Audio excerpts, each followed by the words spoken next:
Hello, my name is Shakira Baker, Vice President of the Youth Empowerment Summit Council. Well, I want to say welcome friends and families and community members. Thank you for coming to support the August Wilson Center today. We want everyone to know that the August Wilson Center is not just a building, it is a home of our culture. The Youth Empowerment Council believes that the community can save and sustain our African American Culture Center. We are making a pledge of $30,000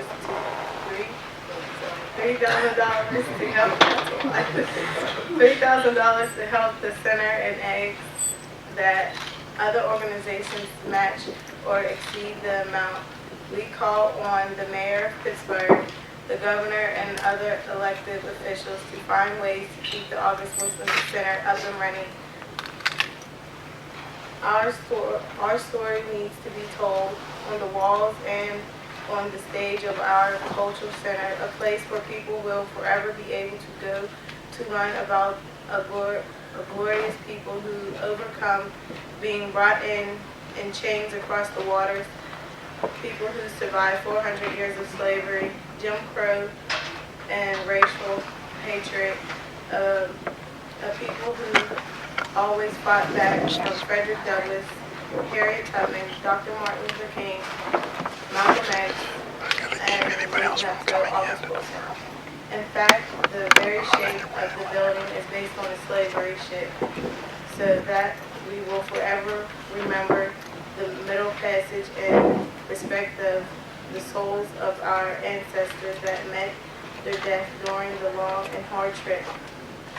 We are their descendants stand in protest of the thought that this building or the ark held within it to be sold for any price.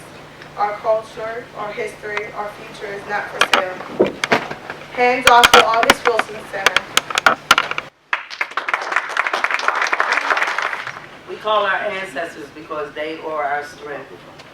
We look to our past because that will shape our future. We have to save our center. We cannot allow anyone to close the African American Culture Center in Pittsburgh. Pittsburgh, African Americans, we don't have a community. They come in, they take our land, they take everything that belongs to us. The $17 million that helped build the August Wilson Center came from our tax dollars. We have a say in what happens to it. Why would we throw away $17 million? Why won't we build and make this building be able to be sustained for the community? We can subsidize the August Wilson Center to keep it open. It does not have to be tore down. That was one of the things. Sold, renamed to something else. How would you take a ship that's a building that's molded like a ship and sell it again? We won't have it. We won't have it. We will stop that. The reason that we call this meeting is because to us it seemed that everything that was done, all the meetings were done in the dark. There were no open forums for people in the community just to find out basic information. You know, by the time we heard what was going on, it was like foreclosure. Right. You know what I'm saying? And we're like, what do you mean? And then to hear the what they call it, the conservator, to say that nobody cares about the August Wilson Center is a flat out lie. I mean, the fact that we are able to attract this many people from the community today in such a short notice is a testament to the fact that our community does care about the August Wilson Center. It's also a lie that the community did not support the August Wilson Center. Me personally, I've done the Pittsburgh Hip Hop Awards there. I've done Hip Hop for Haiti there. I started the One Hood Media Academy in partnership with the August Wilson Center and the Heinz Endowment. I've done numerous programs there, had plenty of people who do shows from out of town there, and I was also married there at the August Wilson Center. You know what I'm saying? So I mean, how more connected to the building can a community get than that? You know, we think that, we know for a fact that mistakes have been made, maybe rules have even been broken, but that should not rob a community of their African American Culture Center. You know, without us having to say so, without us putting up a fight, without us letting the world know that we do care, we do use this place. And just think about this. There are no museums that have to depend on through the front door receipts to be self-sustaining. That's another lie. No place on earth could do that. We need to turn hope into reality. We need to stand up and tell the wonderful history of this region, and we need to do it on our words, on our terms, tell our own stories from our own building, and we need to make that happen. Nobody's stepping forward to save the center. Everybody's talking about saving this center, but this is the first time. You know, I mean, I saw something happen at City Council too, and I don't really know exactly what all that was, but I don't understand why we're not rising up. And I think that this room, this moment right now, everybody in this room is a leader. Because I'm an organizer. You're all leaders. Every single one of you. And there's no reason why, from this moment on, we can't start a real movement to save this center. And we have a gentleman here who is representing the conservatory. Please.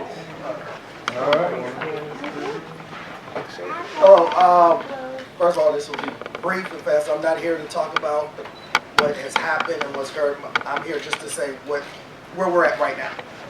Where we're at right now is Judge O'Toole appointed Judge Judith K. Fitzgerald the conservator of the center after Dollar Bank brought the issue of a foreclosure to the public land. Her job is only trying to find money right now. That's her job, is to try to find money to keep the center open, whether it's in its current form or a different form. Now, everybody's attached to the building. The building is important, but whether the center moves forward at that location or a different location, the judge wants to see, with the support of the community, the August Wilson Center move forward and become great as it should be. There's another group involved with the Attorney General's office that's started an investigation of some sort to see why we're in this situation. Has established the time frame of March, the end of March, to try to get solid monies in. Because we can, no matter how much we can say it's needed, the community should be behind it. We agree with that 110%. But unless you come up with money, the conversation is not going to go very far. We support the community in whatever you have to do to try to raise the money. When the Pittsburgh Symphony was in trouble, they put out flyers to the city, and they were millions and millions of dollars in debt. They put out appeals to the city, but what the difference was, they had an individual donor step up to write off big checks. We need to do the same in this community if you want to see the center stay in that location and move forward. This is a great start to being here and figuring out the facts, but money is the question, and money will be the answer, because Dollar Bank has a lien and they must be paid. That's where we are. If the groups or folks do not step up, then by law, she will have the power to liquidate the assets and try to appraise how much the assets will go for. The building is being one of them. As a group, I think in general we need to move the discussion away from Judge Fitzgerald and that conversation, and have a conversation amongst ourselves. Number two, I believe, in my opinion, if $4.5 million is raised by the community, that would get Judge Fitzgerald, Judge O'Toole, and other parties, that would get their attention. We can make it happen, and we can have a plan. And what was said before Judge Fitzgerald is this: we can get an executive director to be in charge of the program. We can have a board and advisory board and so forth. The other thing I want to mention to you is this: we need to step up and then the foundations will shut up, and then August Wilson Center will continue to go on with its mission and its mandate, because there are enough people who look at the area. I'm telling you, if you look at various developments in the city, it's prime location, real good feedback for somebody else to have it, and take it for nothing. And the value is $18 million. So it's got equity. So we're not talking about that. So what we need to do is stay, see if the library can be a part of this situation, and we can move forward. When I was on city council, I took the steps to organize a group who became the founders of the August Wilson Center. And that group worked for 14 years to raise the money to build the August Wilson Center. We made some mistakes. We, the founders, we, the original board, we made some mistakes. We have to look in the mirror at those mistakes and honestly analyze what those mistakes were, because those mistakes will be the foundation of doing it right the next time. The founders, there's a group of people who are the original founders of the August Wilson Center. They are working on the legal side, on the fundraising side, on the programmatic side to create a path forward. We are working to try to do that. Those who are the founders have to stay in touch with Paradise and Renee and other groups. Don't think that you are the only ones who are doing this. There are people who are concerned throughout the region. We intend to stay in touch with everybody, try as best we can to coordinate the work so that it all finally fits together in a successful resurrection of the August Wilson Center. Because this is going to be a long, hard struggle. This ain't going to be easy. This is big money we're talking about, and they are not going to flip over easy. Waiting for people to step forward.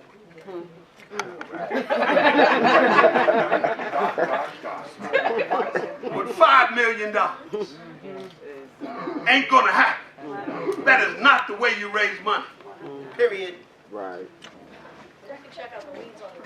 There are people who can raise that kind of money, and we are trying to put them in place and in a position to raise it. But raising that kind of money takes cultivating relationships. You got to tell your story. We've got to be able to explain what happened. We got to be able to say what we're going to do in the future. And you've got to convince people who have that kind of money to put it up. Waiting for somebody to come forward is not a fundraising plan. That's a hope. We have to organize everyone who says, I want to help, by getting their contact information, and those who are organizing efforts stay in touch with each other, communicate, and coordinate their efforts. Who is number two? Do we have any sense of what the time frame is? Like how much time do we have? Do we have any idea? The judge expects, at least the judge's initial projection of time was that she would have proposals to present to the Orphans Court judge, Judge O'Toole, by the end of March. That's one milestone of time. A month and a half. I think the judge's conservator tenure I think, goes until June. That's another milestone of time. But the most important milestone of time is when the conservator will go to court and say, these are the offers that I have on the bill. And I expect that she has projected, her guess was that that'll be by the end of March. But I guess once we get into March, she'll probably have a better idea of whether or not she's getting any real offers. So the founder's plan is to raise enough money within that time frame to make a proposal. We intend to do everything we can to raise as much financial commitment as we can to acquire the asset. After today's meeting, everybody who puts their contact information down, we will connect everybody, and maybe we should start forming our own community, people to deal with finance, people to deal with protests, people to deal with different aspects of it, because we're going to have to fight this battle on every level, and then we coordinate our efforts together. We keep fighting. I think we're going to have to step up faster than monthly. Maybe 2 weeks from now we need another meeting because we're in dire straits right now. And it actually doesn't even matter about the ethnicity either. I've seen every artist I know struggles in Pittsburgh, and it's not right. It's disgusting. Not to mention the fact that throughout the nation, our nation does not value the arts. Other governments, they subsidize the arts. It's standard. That is standard. They do not rely on just private donations and individual contributions to sustain the arts, because it's the humanities. It makes us more real, more human, more interactive with one another. We can get along with each other. We can educate each other about our other cultures. Art is very, very important. People have come from all over the world to the August Wilson Center. So if you didn't know that, and they came because of the August Wilson Center and that name. I mean, I have my own struggles with the institution, okay? So I totally understand, and I honestly, I've said this before, and I don't mind saying it publicly, that some of this is karma. You know, you don't mistreat people. You don't mistreat artists. You don't, you know, make yourself so inaccessible. That is so far from the August Wilson's legacy. It's not even funny. Right. Okay, he was not like that. He was very loyal, very accessible, and made sure that people got put on over and over and over and over again. So clearly there was some misunderstandings, whatever it was, but I'm done with the old. I'm moving on to the new. I want to save the August Wilson Center because the building is important, y'all. It is a ship that is based on a slave ship, a magical realism slave ship. And I put the picture up of Felicia Rashad holding the ship like this. It's the gem of the ocean. It's a little paper boat. And it's actually everything that you believe about yourself and in yourself that took us through the Middle Passage and why and how we survived. So you mean to tell me that a building shaped like a ship on Liberty Avenue is not important? Y'all crazy. Okay, so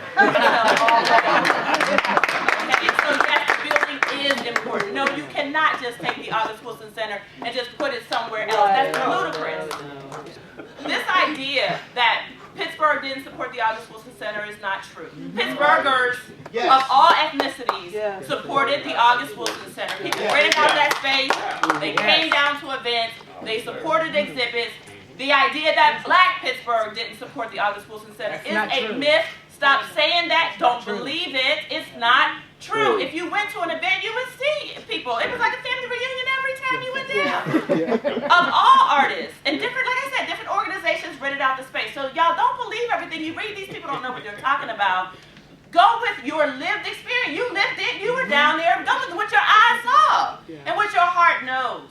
Therefore, I'm asking you personally, as I said, I'm standing with the founders. They already raised $30 million before and had the vision for Pittsburgh. And I greatly appreciate their vision. I've been a beneficiary of their vision, and we all have. I'm asking you to, one, check and promote SaveTheAugustWilsonCenter.com. It's going to last. I hope that it will end. Nobody's trying to keep SaveTheAugustWilsonCenter.com going, right? We're going to end that. That's going to die because we're going to save the August Wilson Center. All right? That's what a movement is. Second of all, on Facebook, there is a Save the August Wilson Center group. I know not everybody's on Facebook, and we know that. But Facebook has been a really good space for people to discuss ideas and whatnot. I put up a new Save the August Wilson Center button, basically, and it just says, like, Save the August Wilson Center. It's kind of like your wishful pledge. It's like you're just saying, I'm with you. I do want to save the August Wilson Center. When you do that, it helps us stay in touch, because I don't know everybody. We don't know everybody. And there's a lot of people, not just in Pittsburgh, but all over the world who want to save the August Wilson Center. So we're collecting information that way. And then when you hear from us, there's a Facebook fan page that Paradise and Renee started called Saving Black History, Save the August Wilson Center. So they remind you about all different types of Black history, you know what I mean, going on as well. Those weekly 8 a.m. meetings that the founders had, I was there for 5 years. They kept meeting after I left. 5 years, 8 a.m. Wednesday morning. We met every week to plan this center. There's been a lot of planning.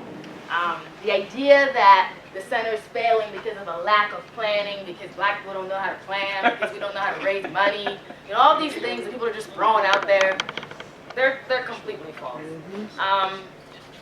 Where do we go from here? From my point of view, there are a couple of things.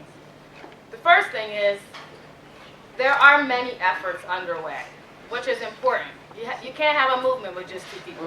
You have to have lots of people who are passionate enough to take some time to read, to get some information, to talk to other people, and that's what we've got right now. I don't know any other art center in Pittsburgh that if it were closing would have as many people talking about it as this center does. So that's evidence in and of itself that it's important to lots of people for lots of reasons.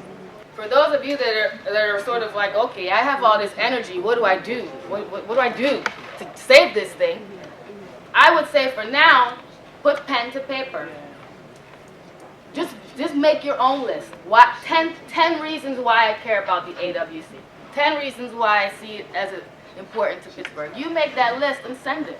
You have lots of people to send it to. You have the Greater Pittsburgh Arts Council. I'm a board member for the Arts Council. Jeffrey's a board member. There are folks here from the Arts Council. We can collect those letters there, send them to foundations. Pittsburgh Foundation, Heinz Endowments, Allegheny Regional Asset District. Send them to your councilman, send them to the county executive. Send them everywhere. To the mayor. To the mayor, everybody. Because at some point, there's going to be a need, there's going to be a question. How many people care about this center? And when that question is asked, and it's bubbling right now, but there's going to come a moment where a decision is going to need to be made. But the decision might be from the Dollar Bank side, well, should we back down, or should we negotiate, or should we... And their executives might say, well, how many people really care about this? I care about this. I know I do. Funders are sitting around, like right now they're talking, you know, what's happening, I don't know, maybe this or that. At some point, somebody's going to say, okay, how many people, why do we have to write this check? Because if we see any kind of a ball hitting that building, our hearts will individually, collectively break. Our bodies will be in front of Am I right or wrong? But I'll tell you what we asked Rich Fitzgerald to do on Wednesday. We meet quarterly with Rich Fitzgerald. One of the requests we made from him, we sent a letter to Bill Peduto and to the county exec. We asked them to meet with everybody possible to find whatever solutions are possible between Pittsburgh Cultural Trust, the foundations, possibly a possibility with the school system. And I want to congratulate Mark Brentley for his leadership in at least exploring that possibility. And we know the school system has its own issues, but the idea was to expand Kappa into having more students there. One possibility Randall Taylor talked about was maybe kids coming from all over the city, not just the Kappa students. That's another possibility. And maybe at night, one thing I proposed was that maybe at night, the Pittsburgh Cultural Trust would do the cultural stuff at night. That may not be workable. We only have a short period of time to increase the number of people that are saying Save the August Wilson Center. So I'm hoping that we meet next week somewhere where we can grab petitions and hit the streets, even if it's in the next couple days. And I want to focus on that. And if they say we need to do a whole lot of other petitioning, so that we can get the resources. I want us to use everything we can to really save the August Wilson Center. Hey, thanks for having me, guys. I guess I'm here for 2 reasons. Hey, there's Martin Delaney. Two reasons. A, for my connection with August Wilson, and it goes back from when I first met Renee when I was a teenager, and these plays that I was in of August Wilson were reeking of these names: Boy Willie, Papa Boy Charles. These are all her family. Solid. The number man was named Solid. And they were all in these plays. And the obvious connection I have is with African American culture. With Martin Delaney was right here in Pittsburgh. He was the very first black doctor in Pittsburgh. He had the very first abolitionist newspaper, Western Allegheny. See, there was a lot of firsts attached with this gentleman. The history of this city is so immense that when Martin Delaney was so great, in his thing that Frederick Douglass came here in order to start his newspaper, the North Star. They were co-editors. And so few people know about this guy or about other African Americans, like they were saying earlier. There's just such a big connection. We did a play about Teenie Harris called The Gleam in Teenie's Eye. And we did it at the Hill House, just up the street from where this guy lived, on Arthur Street. And there's just so many connections that people that are right here in front of us that people just aren't that aware of, that we need to generate the interest. Once we get the center going, and I think it will happen. I think we will get it back. Once we get it going, we can't be sitting around saying, well, now what? What are we going to do? So this is just one. This is just one actor, one artist in this community full of artists that are geared toward preserving and disseminating African American culture. With that, I just want to say whatever kind of function, whatever kind of rally you guys want to have. You want this uniform there? Y'all got my email. All right, Wally. Martin Delaney will be there representing. All right.